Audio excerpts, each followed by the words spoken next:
Está começando o podcast CBN Maringá. E o podcast CBN Maringá desta semana recebe o pré-candidato à presidência da República, Renan Santos. Renan Santos tem 42 anos, é nascido em São Paulo. Ele é um ativista, empresário, músico e político brasileiro. Ficou conhecido por ser um dos fundadores e coordenadores do Movimento Brasil Livre. Ele também é fundador do Partido Missão, criado no ano passado. Esteve em Maringá esta semana, deu uma passadinha aqui no CBN Maringá, no podcast CBN Maringá, para esse bate-papo que você acompanha a partir de agora. Renan, bem-vindo ao podcast CBN Maringá. É uma honra estar aqui, vai ser um prazer trocar ideia e estou aberto aí para todas as perguntas que vierem. Renan, primeiro eu gostaria que você falasse um pouquinho para mim sobre o Partido Missão, né? Por que criar um novo partido? Por que não se candidatar por uma outra legenda que já existe? Explica um pouquinho para a gente desse partido. Quando nós montamos o partido, nem foi nem porque eu queria me candidatar, eu nem me via como candidato a nada. A gente via uma necessidade que o grupo político e a geração nossa tinha de ter uma casa própria, dado que os partidos políticos eles não têm opiniões sobre nada. Vou dar um exemplo, os meninos nossos, o Kim, concorreu pelo União Brasil. O União Brasil ele esteve no governo Bolsonaro, está no governo do PT, vota de acordo com a conveniência. Os partidos são isso, então não nem chamar eles de partidos, são legendas. Partido, ele defende uma tese e ele paga um preço por defender sua tese ou vence com essa tese. Isso você ganha e perde defendendo o que você acredita. É o que tem que ser. Mas aqui no Brasil não. Aqui os partidos eles sempre ganham. Então assim, o União Brasil ele está com o Lula, mas se o Flávio Bolsonaro ganhar ou eu ganhar, ele vai querer estar com a gente. Ele vai estar com qualquer um. E isto não é um partido por excelência, isso é só um ajuntamento de golpistas, isso a gente pode falar de gente que quer aplicar, quer ganhar dinheiro em cima da política. Então havia necessidade de ter um espaço para que a gente defendesse as nossas ideias e a gente conseguiu, a gente cumpriu os requisitos e o partido está pronto.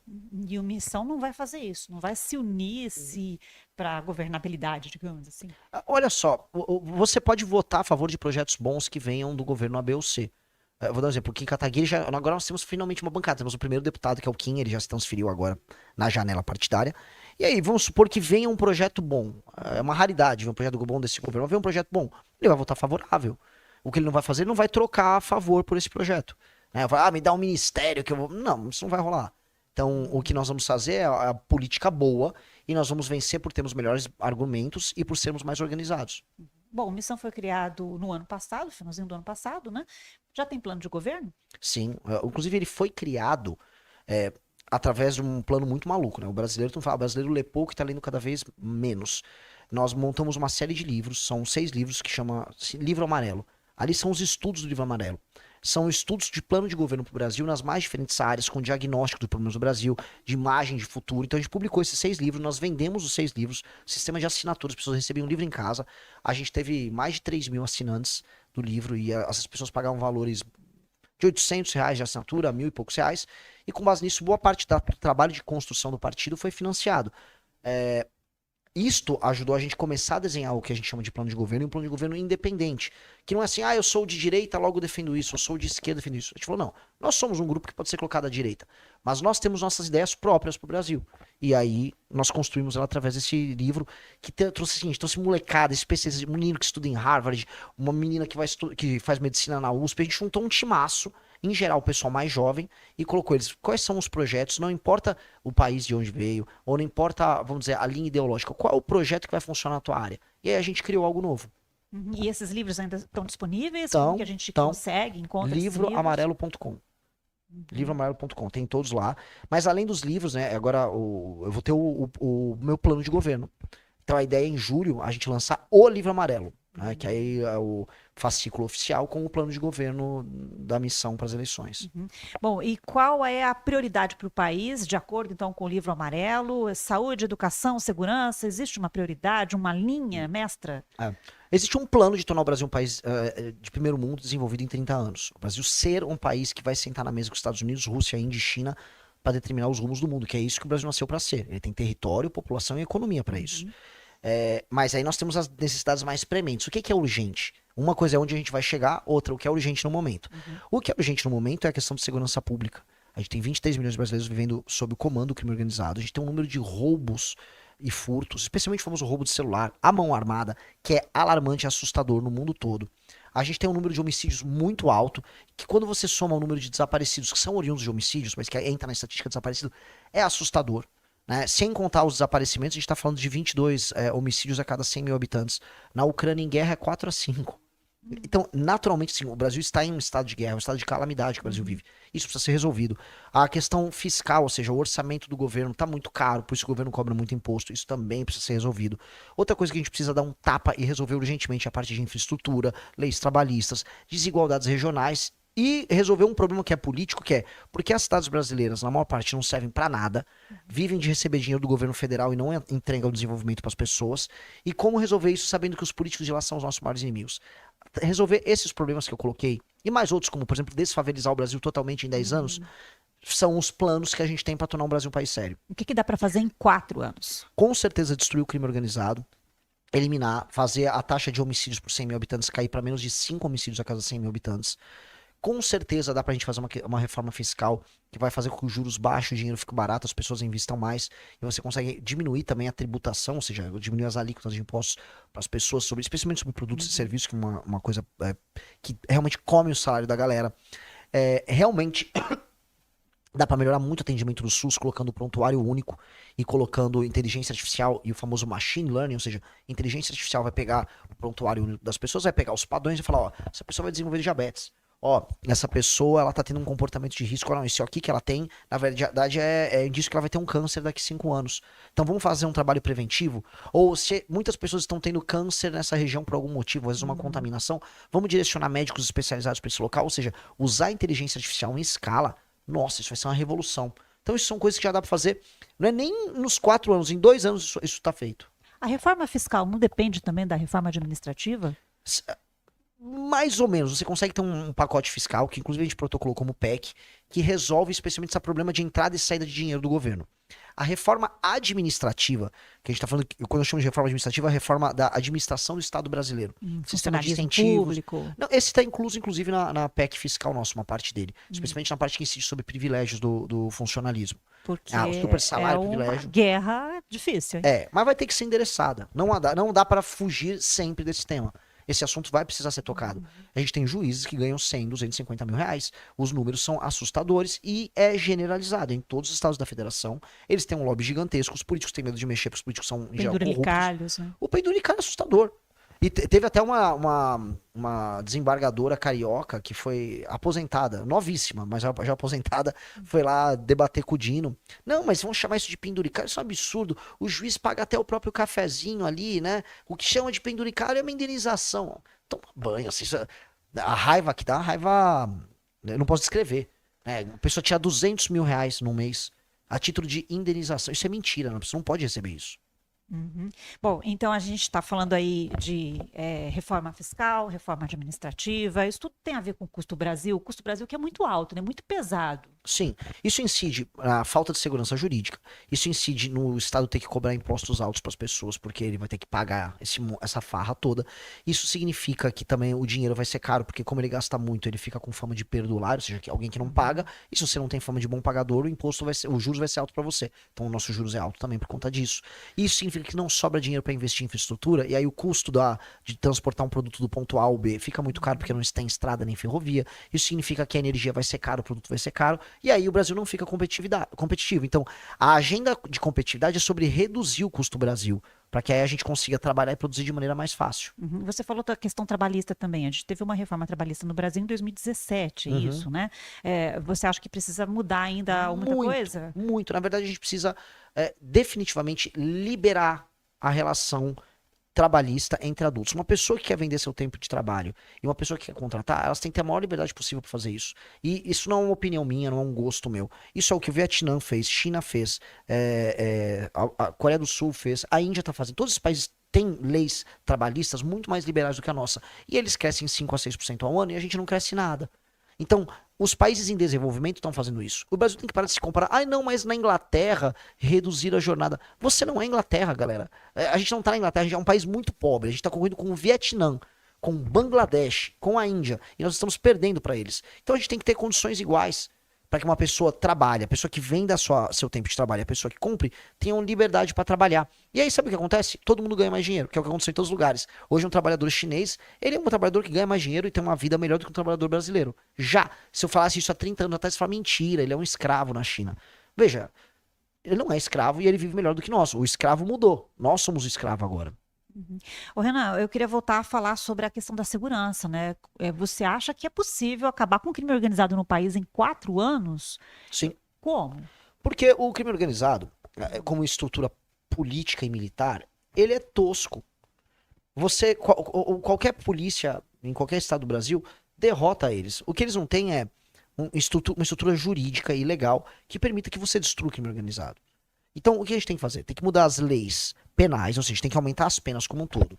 Tem que mudar o Código de Processo Penal e a famosa Lei de Execuções Penais para acabar com a saidinha, para que o processo de colocar uma pessoa na cadeia seja bem mais rápido, bem mais célere. Isso tem que ser alterado. Paralelamente, você tem que colocar o Brasil num estado de defesa, tá? E especialmente as regiões controladas pelo tráfico. Que aí você vai com a polícia e com as forças armadas, você coloca as forças armadas de maneira auxiliar, mas as polícias para fazer a invasão, você vai entrar naqueles lugares, você vai recuperar as áreas controladas pelo tráfico, você vai prender e em combate você eventualmente vai eliminar as lideranças do tráfico. E se eles forem constituir uma nova facção depois de você destruir eles e ocupar aquele território, eles vão entrar numa lei de terrorismo que coloca o crime organizado igual como uma organização terrorista, e para eles existe o que a gente chama de direito penal do inimigo, que é basicamente a lei ser muito rápida e muito dura contra um criminoso dessa natureza. Com base nisso, aí não haverá meios para o cara constituir novamente uma facção, porque você vai ter muita lei e ordem. E aí entra um outro elemento. Ah, mas se um menino for cometer um crime novamente, porque sempre tem a força de reposição. Esses lugares que são ocupados hoje pelo crime organizado, eles têm que ser ocupados pelo Estado. Então eu sempre falo, prendeu, matou contra o crime, mas depois tem o que a gente chama de bandeira, quartel, escola. Primeira bandeira, recupera o território. Depois o quartel, forças militares presentes naquele lugar para o crime não se estabelecer. E escola por último. Por quê? Porque você tem que chegar... Quem é que comete o crime violento no Brasil? Todo mundo sabe, a estatística é muito simples. Meninos, pobres, com famílias desestruturadas sem presença paterna. A ausência de presença masculina é um dos maiores elementos constitutivos de um jovem que comete um crime.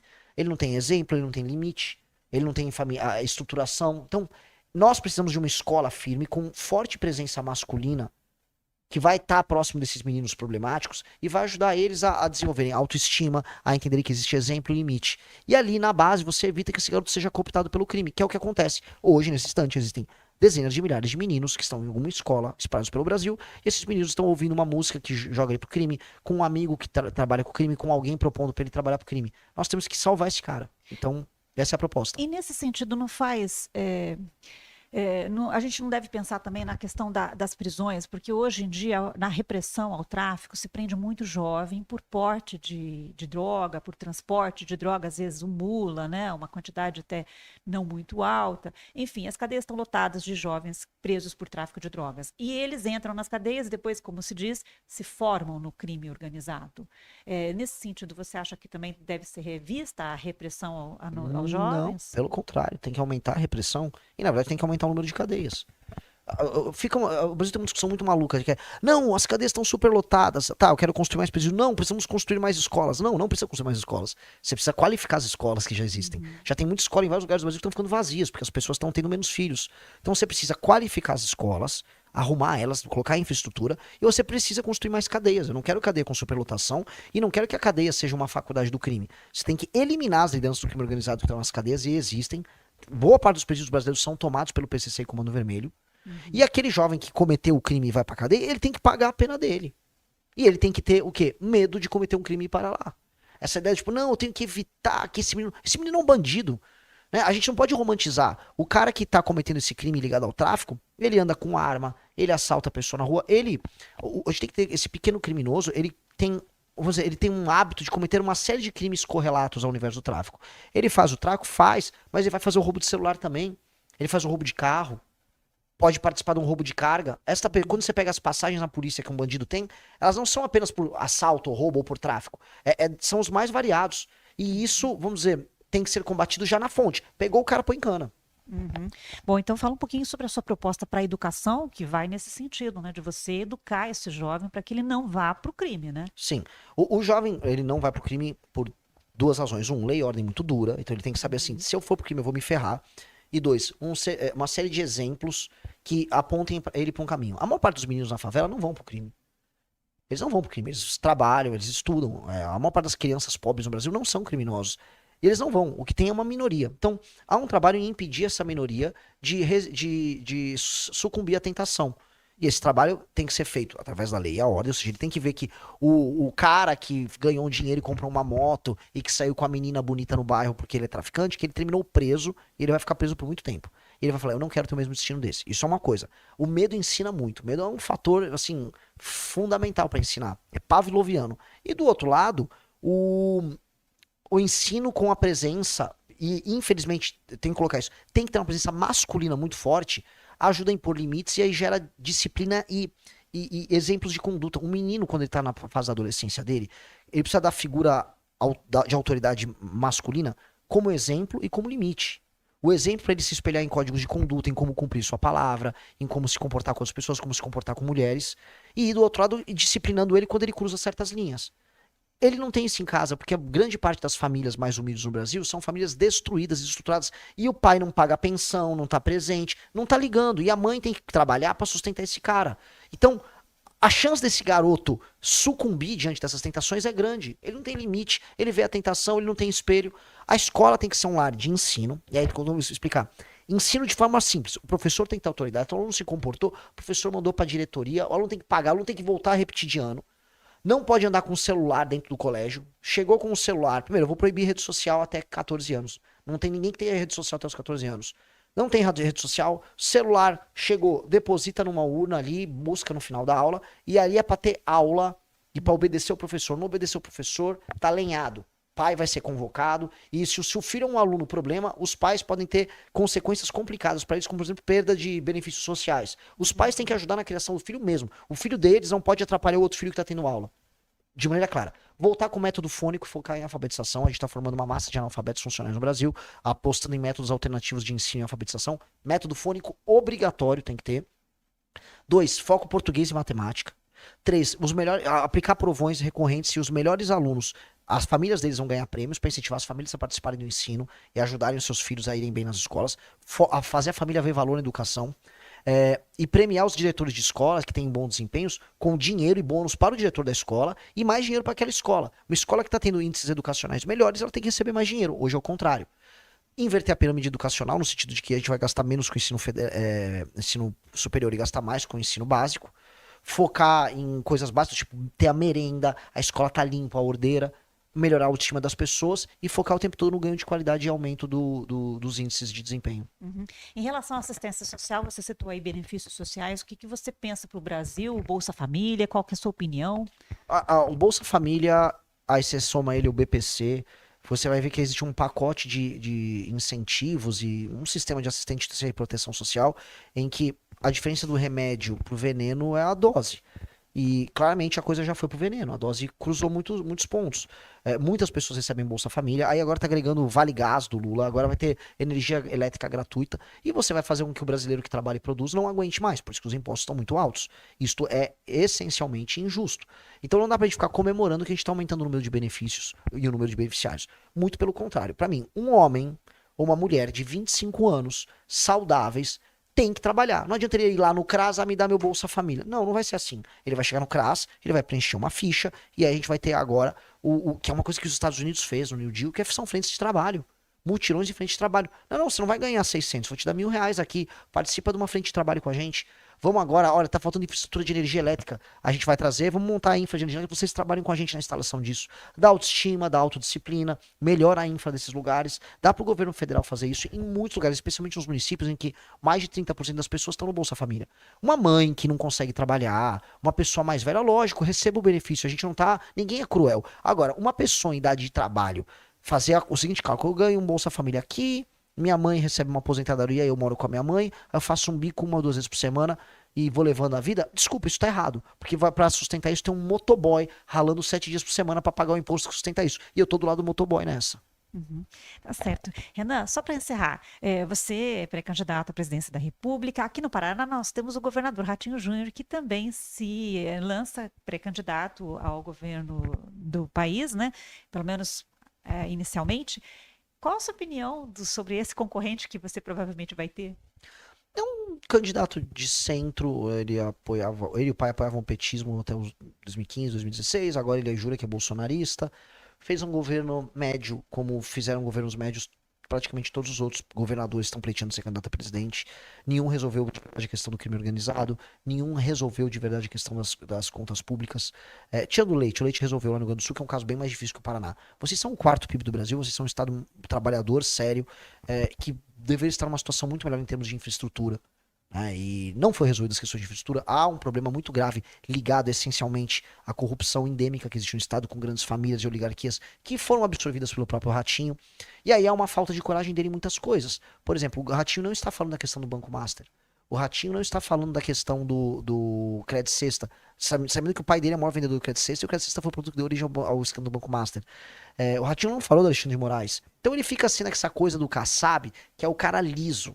Cara liso. E eu não aguento gente lisa. A gente tem problemas muito concretos. Não dá pra ser liso na hora de enfrentar o crime organizado. Não dá pra ser liso na hora de enfrentar a corrupção. E ele quer ser liso. Ontem entrevistaram ele pra falar sobre o Banco Master, o Alexandre de Moraes. Ele deu uma resposta lisa.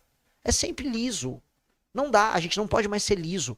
No Brasil, ser político é ser liso. É ser malandro. É ser, esguio, escorregadio. Não dá. O Ratinho tem uma posição clara, dura. E para de conversa mole. E explica o envolvimento dele, do pai dele, com as figuras ligadas ao Banco Master, porque é uma coisa que ele vai ter que se explicar em algum momento. Muito obrigada por participar do podcast CBN Maringá. Obrigado a você, foi um prazer. O podcast CBN Maringá fica por aqui. Até a próxima.